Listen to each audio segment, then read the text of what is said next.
आज जर पाहायला गेलं तर प्रत्येक माणसाला त्याच्या जीवनामध्ये त्याच्या आयुष्यामध्ये कार्य करत असताना अतिशय वेळ कमी आहे बरं का। वेळ अतिशय कमी आहे आणि म्हणून कमी वेळामध्ये त्याला बरंच काही करायचं आहे म्हणून माणसाची धावपळ चालू आहे। कमी वेळामध्ये त्याला बरंच काही करायचं आहे बरं का। आज कलियुगात जर पाहायला गेलं तर माणसाला आयुष्य शास्त्राप्रमाणे दिलेलं आहे 100 वर्ष। शतवर्ष वय नेमिले, त्या 100 वर्षामध्ये परिस्थिती अशी आहे की बालपण नेणता गेले। बालपण आमचं नेणिवेमध्ये गेलं, तारुण्य वेचले विषयांकडे। तारुण्य आमचं कुठं वेचलं बरं, कुठे गेलं बरं? मूज मजा करण्यामध्ये, जिभेचे चोचले पुरवण्यामध्ये, इंद्रियांची तहान भागवण्यामध्ये, इंद्रियांचे चोचले पुरवण्यामध्ये तारुण्य गेले। आणि लहानपण जर नेणिवेत गेलं असेल, तारुण्य जर विषयांकडे वेचलं असेल, तर मग शेवटी वृद्धपणी नाना रोग भोगणे लागे कर्मभोग, अशी अवस्था माणसाच्या जीवनामध्ये आयुष्यामध्ये होत असते। मौली 100 वर्ष आयुष्य सांगितलेलं आहे, दिलेलं आहे, पण तेवढं मिळत नाही, मिळेलच याची गॅरंटी नाही, सांगू शकत नाही बरं का। आणि मग ज्या पद्धतीने एखाद्या विद्यार्थ्याला समजतं की आता परीक्षेला अमुक अमुक दिवस राहिलेले आहेत किंवा अमुक अमुक काळ अमुक अमुक वेळ राहिलेला आहे आणि तेवढ्या वेळामध्ये त्याचा ते अभ्यासक्रम त्याला पूर्ण करायचा असतो।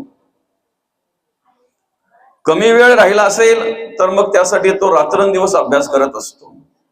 जी वेळ मिळेल त्या वेळेला तो अभ्यास करण्याचा प्रयत्न करत असतो, कारण त्याला माहिती आहे माझ्या हातामध्ये वेळ कमी आहे, टाइम कमी आहे आणि कमी वेळामध्ये मला जास्त अभ्यास करायचा आहे बरं का मुली। एकदा काय मुलाचं जमलं ना की मग त्या माणसाची धावपळ बघा, त्या आई वडिलांची, त्या परिवाराची, त्या कुटुंबाची धावपळ बघा कशी असते। कमी वेळामध्ये त्यांना बरंच काही करायचं असते मौली, कमी वेळामध्ये सगळ्या प्रकारचं नियोजन त्यांना करायचं असतंय आणि म्हणून मग त्या वेळेप्रमाणे, त्या दिवसांप्रमाणे त्यांची ती धावपळ, जसे जसे ते लग्न समारंभ जवळ येतो ना तसं तसं त्यांची ती धावपळ वाढत असते। हे राहिलं, ते राहिलं, अमुक राहिलं, तमुक राहिलं बरं का। अशा कितीतरी गोष्टी आहेत, असे कितीतरी कार्यक्रम आहेत आमच्या आयुष्यामध्ये, आमच्या जीवनामध्ये। अशा कितीतरी गोष्टी घडत असतात की त्यांचं वेळापत्रक आम्हाला काही काळ आधी माहिती असतंय, त्यांची वेळ आम्हाला काही काळ आधी माहिती असते आणि म्हणून मग तेवढ्या वेळामध्ये आम्हाला सगळं काही ते नियोजन करायचं असतंय, त्यासाठी आम्ही धावपळ करत असतो, त्या पद्धतीने आम्ही नियोजन करत असतो बरं का। जीवनामध्ये सगळ्या गोष्टींचं नियोजन आम्ही करतोय। संसाराचं नियोजन प्रत्येक जण करत असतोय, प्रपंचाचं नियोजन प्रत्येक जण करत असतोय, जगण्यासाठी मार्ग शोधत असतोय, अनेक गोष्टींचं नियोजन, आमच्या मुलाबालांचं नियोजन, आमच्या कुटुंबाचं नियोजन, आमच्या समाजाचं नियोजन, आमच्या घराचं नियोजन, आमच्या संसाराचं नियोजन आम्ही करत असतो। पण हे सगळं करत असताना आम्हाला एक दिवस या जगाचा निरोप घ्यायचा आहे हे मात्र विसरतोय आणि मृत्यूचं नियोजन आम्ही करायलाच राहून जातोय। मृत्यूचं नियोजन मात्र आम्ही करत नाही, मृत्यूचं नियोजन करत नाही बरं का। सगळ्या गोष्टींचं नियोजन करता करता आम्हाला शेवटच्या वेळेचं नियोजन ही करता आलं पाहिजे, मृत्यूचं नियोजन ही करता आलं पाहिजे आणि ज्याला ते नियोजन करता आलं त्याचं जीवन सुंदर झालं असं म्हणायला हरकत नाही, त्याचं आयुष्य सुंदर झालं असं म्हणायला हरकत नाही बरं का। मौलिक फरक काय माहितीये का? विद्यार्थ्याला परीक्षेचं वेळापत्रक काही काळ आधी मिळालं जातंय आमच्या घरामध्ये जर एखादा काही कार्यक्रम असेल तर काही दिवस आमच्या हातात असतात, काही वेळ आमच्या हातात असते नियोजन करण्यासाठी. मला सांगा, आम्हाला या जगाचा निरोप घेऊन जायचा आहे. मृत्यू प्रत्येकाला आहे. कोणाला वेळापत्रक मिळालंय बरं? कोणाला टाइम माहिती झालंय? कोणाला दिवस माहिती झालंय? वेळ कोणाला माहिती झाले बरं? किती काळ आमच्या हातात आहे हे आम्हाला माहिती नाही. आम्ही भ्रमात आहोत की आम्हाला 100 वर्ष आयुष्य मिळतंय का? आम्ही भ्रमात आहोत. आमचं अख्खं आयुष्य पडलेलं आहे. करून आम्ही देवाचं कार्य, धर्माचं कार्य, देवाची पूजा, देवाचं नामस्मरण, अजून आयुष्य पडलंय. अंतःकरणपूर्वक जर विचार केला ना, आयुष्य पडलंय का आम्ही पडलोय हेच कळत नाही. काय आयुष्य पडलंय का आम्ही विचाराने पडलोय हेच कळत नाही. किती कोणालाही वेळापत्रक मिळत नाही. किती वेळ हातात आहे, किती काळ हातात आहे हेही माहिती नाही. आणि म्हणून मग भगवंत म्हणतात, किती वेळ आहे? अल्पकाळ आहे. किती काळ? किती अल्पकाळ? रात्री आम्ही झोपण्यासाठी मिटलेले डोळे सकाळी उगवणारा सूर्य पाहूच याची गॅरंटी नाही. उद्याचा दिवस आम्ही पाहणारच याची गॅरंटी नाही बरं का. उद्याचा दिवस आम्हाला पाहायला मिळेलच याची गॅरंटी नाही. आणि मग जर आम्हाला माहिती नाही आमच्याकडे किती वेळ आहे, किती काळ आहे, तर कमी वेळामध्ये, कमी काळामध्ये आम्हाला आमच्या जीवनाचं सार्थक करून घ्यायचंय. आम्हाला या संसाराच्या बंधनातून मुक्त व्हायचं आहे. आम्हाला जन्म मृत्यूच्या रहाटगाड्यातून सुटायचं आहे. भगवंत म्हणतात, तेषामहं समृद्धरता मृत्यू संसार सागरात भवामी न चिरात पार्थ मय्यावेशित चेत साम. या जन्म मृत्यूच्या रहाटगाड्यातून, या संसाराच्या बंधनातून तुम्हाला अल्प काळामध्ये सोडवितोय. अल्पकाळ महत्वाचा आहे. अल्प काळामध्ये सोडवितोय. तुम्ही फक्त काय करा? मला चित्त अर्पण करा. चित्त अर्पण करा. आम्हाला संसार करायचा असेल, आम्हाला समाजामध्ये आम्ही कोणतरी आहोत हे जर दाखवून द्यायचं असेल, लौकिकता प्राप्त करून घ्यायची असेल, आम्ही कोण आहोत हे जगाला सांगून द्यायचं असेल, तर त्यासाठी विशेष करून माणसाला वित्ताची गरज आहे. वित्ताची गरज आहे. नाही का मौली? तुमच्या आजूबाजूला तेव्हाच माणसं येऊन बसतात ना, जेव्हा तुमचा खिसा गरम असतो, जेव्हा तुमच्याकडे वित्त असतंय. काय तेच सोय रे, तेव्हाच तुम्हाला विचारतात ना. जोपर्यंत तुमच्याकडे पैशाची श्रीमंती आहे, जोपर्यंत तुमच्याकडे वित्त आहे. आम्हाला समाजामध्ये कोणतरी आहोत, आम्ही आमच्या कुटुंबामध्ये आम्ही कोणतरी आहोत, आमच्या घरामध्ये मी कोणतरी आहे, आमच्या नातेवाईकांमध्ये मी कोणतरी आहे. संसार करायचा असेल, प्रपंच करायचा असेल, तर ज्या पद्धतीने वित्ताला गरज आहे, वित्ताला महत्व आहे, वित्ताची गरज आहे, वित्ताला महत्व आहे, त्याप्रमाणे परमार्थ जर करायचा असेल, देवकार्य जर करायचं असेल, तर त्यासाठी वित्त नाही, चित्त महत्वाचं आहे. चित्त महत्वाचं आहे. चित्त नाही नामी तरी ते व्यर्थ. पूजा करायची, देवकार्य करायचंय, भजन करायचंय, चित्त ठिकाणावर पाहिजे. चित्त ठिकाणावर पाहिजे. आणि म्हणून मग आम्ही काय केलं पाहिजे? ते चित्त देवाच्या चरणी आम्हाला अर्पण करता आलं पाहिजे. देवाच्या चरणी अर्पण करता आलं पाहिजे बरं का. भगवंताने या ठिकाणी या सृष्टीवर कार्य करण्यासाठी 4 युगांची निर्मिती केली. कृता, त्रेता, द्वापार आणि कली. कृतायुगाला आपण सत्ययुग म्हणतो. बोलणं, चालणं, वागणं, जगणं सगळं सत्य बरं का. सत्ययुग 100% पुण्य बरं का. 17,28,000 वर्ष आयुष्य आहे कृतायुगाचं. कृतायुगाचं आयुष्य किती आहे? 17,28,000 वर्ष. आणि त्यावेळी माणसाला आयुष्य म्हणतात 1,00,000 वर्ष होतं. 1,00,000 वर्ष. म्हणून तर हजारो वर्ष तपश्चर्या करणारे आपण ऐकतोय ना, आयुष्य असेल तेव्हाच ना हजारो वर्ष तपश्चर्या करू शकले. काय त्रेतायुगामध्ये 25% पाप आलं म्हणून आयुष्यही कमी करून टाकलं. 25%. 12,96,000 वर्ष आयुष्य त्रेतायुगाला माणसाच्या आयुष्याचा एक शून्य कमी करून टाकला. 10,000. 1,00,000वरचा एक शून्य कमी करून टाकला. 10,000. द्वापारामध्ये 50% पाप आणि 50% पुण्य आलं म्हणून आयुष्यही कमी करून टाकलं. किती? 50%. 8,64,000 वर्ष आयुष्य द्वापार युगाला माणसाच्या आयुष्याचा अजून एक शून्य कमी करून टाकला. 1000 वर्षापर्यंत आलं. बरं का? ज्या युगामध्ये आपण कार्य करतोय ह्या युगाचं नाव आहे कलियुग. ज्या ठिकाणी मौली कलीने प्रवेश केला ना, ज्या ठिकाणी कलीने प्रवेश केला त्या ठिकाणी 100% पाप, 100% पाप.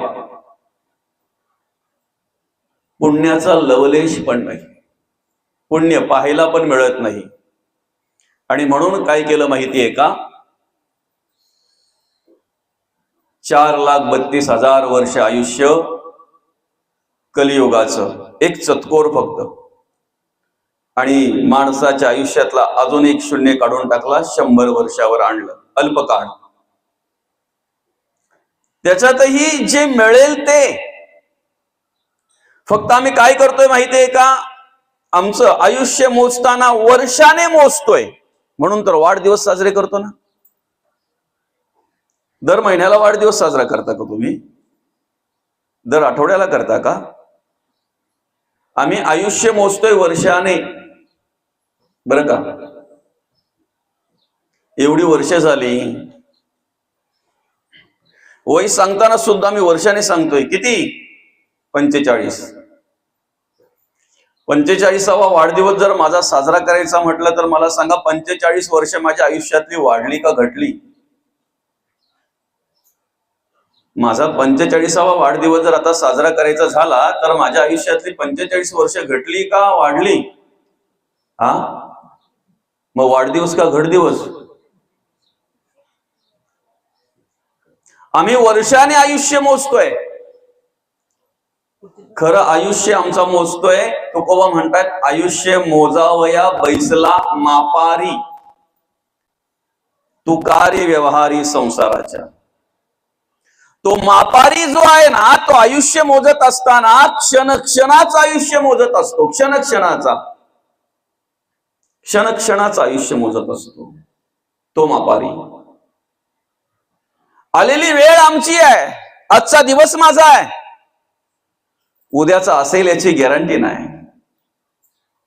ही काळ माझी, आत्ताची वेळ माझी आहे. दुपार संध्याकाळ माझी असेल याची ही गॅरंटी नाही.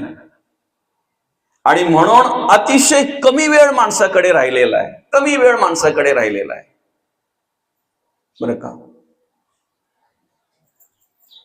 ज्या वेळेला आता ते IPL चालू आहे ना, संपली का? आहे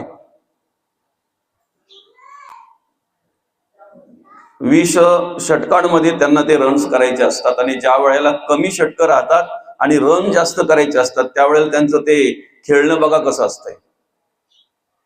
पाहणारे सुद्धा बोलतात, असे जर हळूहळू खेळले तर काय दिवे लावणार आहे हे. म्हणजे त्यांनाही माहिती आहे, जर वेगाने खेळले, जोराने खेळले तर कुठेतरी तो आकडा पार करतील. बरं का? दुर्दैव एवढंच आहे, आम्हाला खेळण्यातलं कळतंय, आम्हाला संसारातलं कळतंय, आम्हाला प्रपंचातलं कळतंय, पण आमच्या आयुष्यातलं कळत नाही. हे दुर्दैव आहे. किती षटकं राहिल्यात आणि किती रन्स काढायचे आहेत, किती दिवस राहिलेत आमचे, किती वेळ आमच्या हातामध्ये आहे आणि आम्हाला काय साध्य करायचंय हे आम्हाला कळत नाही. हे दुर्दैव आहे. हे दुर्दैव आहे. आणि म्हणून अल्प काळामध्ये जर आम्हाला आमच्या जीवनाचं सार्थक करून घ्यायचं आहे तर आम्ही काय केलं पाहिजे? भगवंताला चित्तार्पण केलं पाहिजे. भगवंत म्हणतात तुम्ही मला चित्तार्पण करा. तेशा महाम समृद्धता मृत्यू संसार सागरात भवामी नचिरात पार्थ मैयावेशी चेतसाम. मला चित्तार्पण करा, तुम्हाला मी अल्प काळामध्ये या जन्म मृत्यूच्या रहाटगाड्यातून सोडवितोय, या संसार भवसागरामध्ये तरण्यासाठी सामर्थ्य देतोय. असो, श्लोकावर अर्थपूजा बांधण्याआधी ज्या निमित्तानं आपण या ठिकाणी ही प्रवचन सेवा आयोजित केलेली आहे, आपल्या या शहापूर तालुक्यातील आणि हे शेलवली गाव, आपल्या गावाला नावच आहे शेलवली खंडोबाची. खंडोबाची शेलवली आहे का? छान नाव आहे, सुंदर नाव आहे बरं का. बरीचशी गावं असे असतात का त्यांच्या पुढचं नाव घ्यावं की नाही घ्यावं असा विचार पडतो बरं का बाबा. बरीचशी गावं अशी आहेत की त्याच्या पुढे जे कौसामध्ये नाव असतंय ते घ्यावं की नाही घ्यावं. पण मला तरी वाटतं की ज्या वेळेला या शेलवलीचं नाव घ्यायचं येते ना, त्यावेळेला शेवटचं नाव पहिले घ्यावं असं वाटतंय, खंडोबाची शेलवली बरं का. असो, छान मंदिर आहे ना देवाचं या ठिकाणी, आणि ती सेवा तुमच्याकडून घडते कित्येक काळ, कित्येक वर्षांपासून जवळजवळ. असो, आध्यात्मिक विचाराचं हे गाव, आध्यात्मिक विचाराची माणसं या ठिकाणी पाहायला मिळतात. आणि तुमचं गावही तेव्हाच शोभून दिसतंय ज्या वेळेला तुमच्या गावाला आध्यात्मिक विचारांच्या माणसांची झालर असते, त्यावेळेला ते गाव शोभून दिसत असते. या शेलवले गावातील हे पवार परिवार, आणि पवार परिवाराच्या मातोश्री कैलासवासी सुलोचना किसन पवार आईसाहेबांना बुधवार दिनांक 29/4/2026 रोजी देवाज्ञा झाली.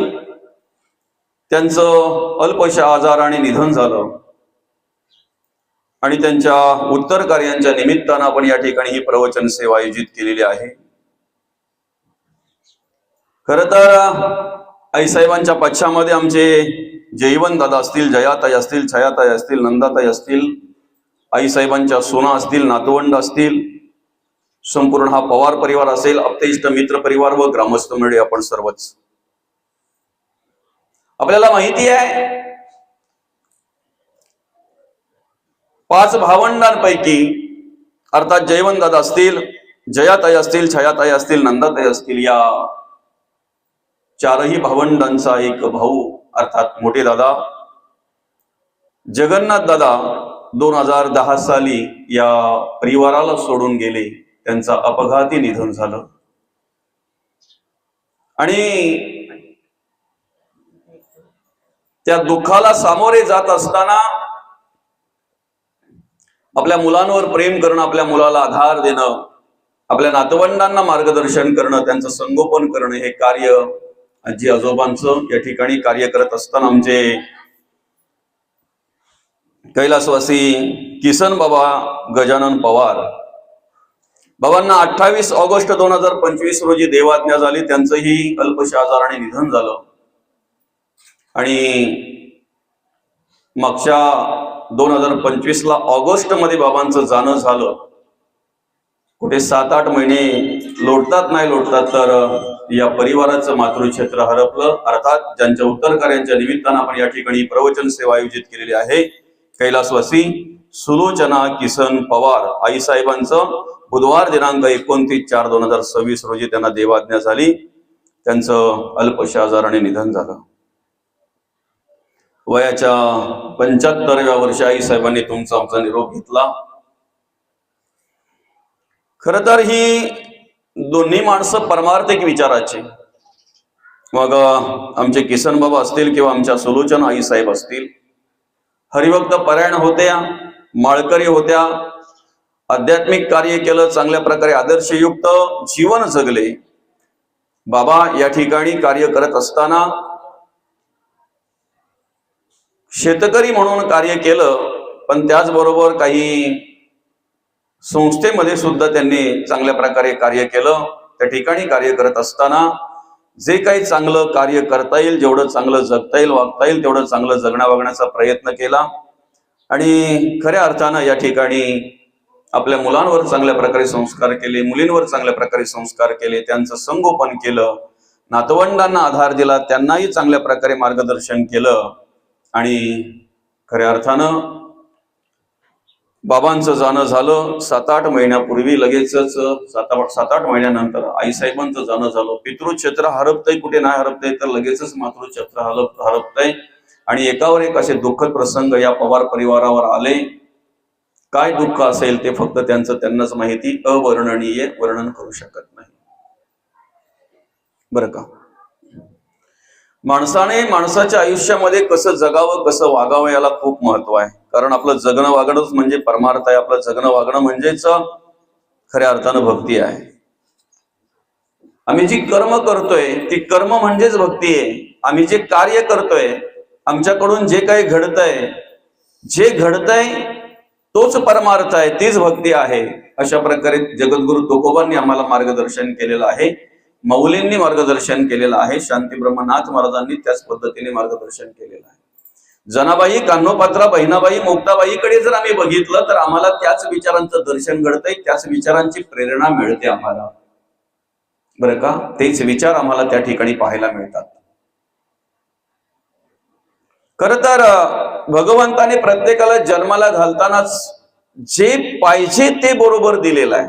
मनात वांचिरे पूर्व संचित केले. बरं का, आणि ह्याच विश्वासाने पूर्वीची जी माणसं आहेत ना, ती माणसं कार्य करायची. अनेकांच्या मुखातून ऐकायला मिळायचं, देवाने या ठिकाणी जन्माला घालण्याच्या आधी, जन्माला देण्याच्या आधी व्यवस्था केलेली आहे प्रत्येकाची. अगोदर पहिले व्यवस्था केली आणि मग जन्माला घातलंय. त्या विचाराची एक म्हण होती, प्रत्येकाच्या मुखातून ते ऐकायला मिळायचे. देवाने आधी दाना निर्माण केलेला आहे आणि मग नंतर चोच निर्माण केलेली आहे. म्हणजे तुमची आधी व्यवस्था केलेली आहे आणि मग नंतर तुम्हाला जन्माला घातलेला आहे. बरं का, प्रारब्ध आणि संचित आमच्या बरोबर भगवंताने दिलेला आहे. आर्थिक, कायिक, वाचिक, मानसिक चारही प्रकारची शिल्लक आमच्या बरोबर दिलेली आहे. किती दिलेली आहे, आयुष्यात संपणार नाही एवढी दिलेली आहे. क्रियमान कर्म आम्हाला करायची आहेत. ती क्रियमान कर्म करत असताना आम्ही कशा पद्धतीने वागतोय, कशा पद्धतीने जगतोय याला खूप महत्व आहे मौली, खूप महत्व आहे. बरं का, मायेच्या अधीन जर आम्ही झालो, देहबुद्धीच्या अधीन जर झालो, आम्ही अंधश्रद्धेने जर आम्हाला स्पर्श केला, अज्ञानाने जर आम्हाला स्पर्श केला, तर त्या ठिकाणी मात्र देव कार्य घडत नाही, धर्म कार्य घडत नाही, आमच्या हिताचं कार्य घडत नाही. जे घडतंय ते अनहिताचंच कार्य घडतंय, अनहिताचंच कार्य घडतंय.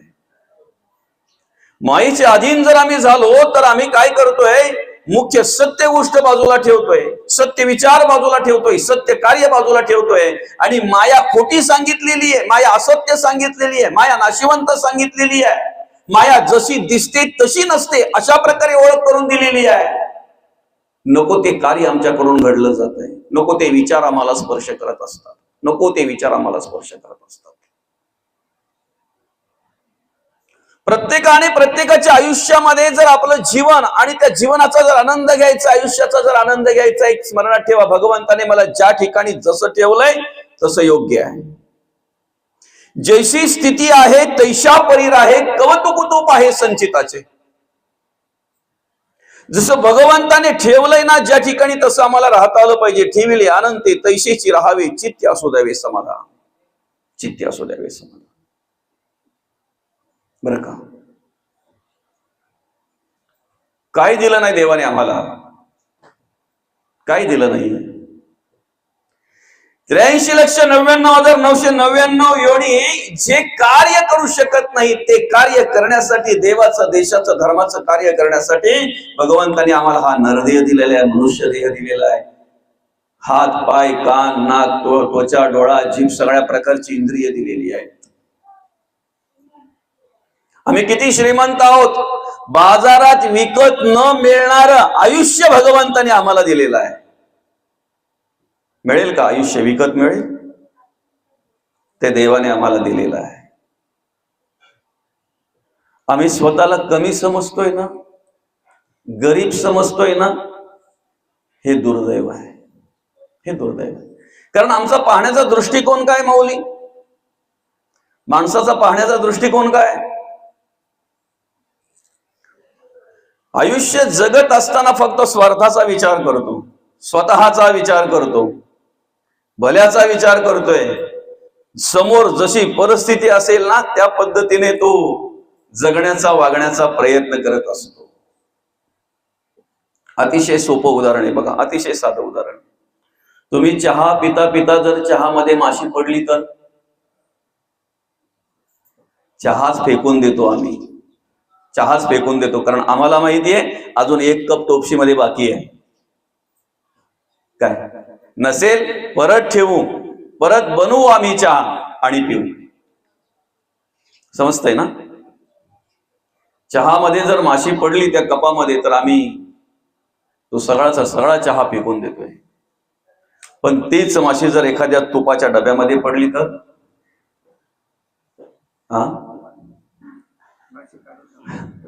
बरं, माशी काढताना पण बाबा असे काढतो का एखादा पंख त्याच्यात राहिला तरी चालेल, पण तूप जास्त जाता कामा नये त्या माशीला पण. खरंय की खोट आहे? आम्ही आमच्या सोयीप्रमाणे जगाकडे पाहतो, आम्ही जगाचा विचार करत नाही. प्रत्येक मनुष्य कार्य करत असताना फक्त स्वार्थ आणि स्वार्थ. मला काहीतरी मिळावं ऐसी वासना, मला काहीतरी मिळालं पाहिजे ऐसी वासना. बरं का? स्वतःचा विचार फक्त आम्ही करतो. आमचं विचार करण्याची पद्धत बघा कशी. मी प्रत्येक ठिकाणी सांगत असतो आणि तुमच्या ह्या शहापूरमध्ये काही ठिकाणी बऱ्यापैकी त्या विचारांची सुरुवातही झालेली आहे, केलेली आहे बऱ्याचशा ठिकाणी. बरं का? खरं तर आम्ही ज्या वेळेला एखादं शुभ कार्य घरी करतोय, एखादं वेगळ्या प्रकारचं कार्य जे काही असेल, समजा बारसं असेल, वाढदिवस असेल, साखरपुडा असेल, लग्न असेल, आधी करून काय काय, हे सगळं करत असताना आम्ही आमच्या परिस्थितीप्रमाणे नियोजन करत असतो. खरं आहे की खोटं आहे? आमच्या परिस्थितीप्रमाणे नियोजन करत असतो. आधी तयारी असते आमची, आधी आमची तयारी असते. मुलाचं लग्न करायचंय, मुलीचं लग्न करायचंय, आधी त्या मालकाची तयारी असते. सर्व प्रकारचं नियोजन करण्याची त्यांनी ते सगळं नियोजन केलेलं असते बऱ्यापैकी, आणि मग तो त्या ठिकाणी ते कार्य करण्यासाठी सज्ज होत असतो, तयार होत असतो. मी असं म्हणणार नाही की तुम्ही लग्नाच्या वेळेला आहेर करू नका, करा. मी असं म्हणणार नाही की तुम्ही एखाद्या बारशाला जाता, एखाद्या मुलाच्या त्यावेळेला काही त्याला वस्तू नेऊ नका, न्या. मी असं म्हणणार नाही की तुम्ही एखाद्या वाढदिवसाला जाता, एखाद्याच्या त्यावेळेला त्याला काही गिफ्ट, काही भेट वस्तू घेऊन जाऊ नका, न्या. पण ज्या ठिकाणी आम्ही खऱ्या अर्थानं मदत करायला पाहिजे, ज्या ठिकाणी खऱ्या अर्थाने आम्ही तो विचार करायला पाहिजे, बरं का, त्या ठिकाणी आम्हाला बऱ्याचशा गोष्टी आडव्या येतात. बाबा खरं आहे की खोटं आहे? तुमच्यावर काय आणि माझ्यावर काय, जो दुःखद प्रसंग सांगून येतोय ना तो कधीच सांगून येत नाही, कधीच येत नाही. ज्या पवार परिवाराच्या दुःखामध्ये सहभागी होण्यासाठी आपण या ठिकाणी उपस्थित आहोत ना, ह्याच पवार परिवारावर 8 महिन्यापूर्वी एक दुःखद घटना घडली. त्यांचं पितृक्षेत्र हरपलं गेलं. ऑगस्ट 2025 ला बाबा निघून गेले. त्यांच्या स्वप्नातही नव्हतं की 8 महिन्यानंतर लगेच आमची आई जाणार आहे, आमच्या मातोश्री जाणार आहेत. खरी दुखवाट्याची गरज आम्हाला या ठिकाणी असते. काय आम्ही थंडा घेऊन येऊ, आम्ही चहा साखर घेऊन येऊ, आम्ही अजून काही उद्या वेगळं काही निघलं तर ते पण घेऊन येऊ. विचार करायला पाहिजे अशा वेळेला की जर आम्ही अशा वेळेला खऱ्या अर्थानं जास्त नाही, एक 100 रुपये जरी दुखवटा गोळा केला, एक 100 रुपये, जास्त पण नाही, तरी सुद्धा बऱ्यापैकी त्या परिवाराला एक सहकार्य दुखवटाच्या रूपाने होऊ शकतंय. मला माहित नाही, पवार परिवार आहे म्हणजे व्यवस्थित आहे, ते सगळं काही करू शकतात, पण असे काही परिवार आम्हाला असे काही पाहायला मिळतात, असे काही कुटुंब पाहायला मिळतात की खऱ्या अर्थानं त्यांना त्या वेळेला त्याची गरज असते. आता मी धडधाकट आहे, तुम्ही आता जरी मला अर्धा किलो सफरचंद दिले ना, तरी एक खाईन, तुम्हाला एक पण हात लावू देणार नाही. पण मला माहिती आहे आता तुम्ही देणार नाहीत. काय समजतंय का? आता मी धडधकट आहे ना. आता तुम्ही 1 किलो जरी सफरचंद आणलात ना, 1 किलो एक किलोचे 1 किलो खाईन, एक पण तुम्हाला एक पोळी तुम्हाला देणार नाही सफरचंद काय. पण ज्या वेळेला माणूस खायचं टाकून देतोय, आजारी झालाय, आता त्याला काही जात नाही, आणि जरी गेलं तरी तसंच्या तसं त्यावेळेला पिशव्या लटकवलेल्या असतात. बाबा खरं आहे की खोटं आहे?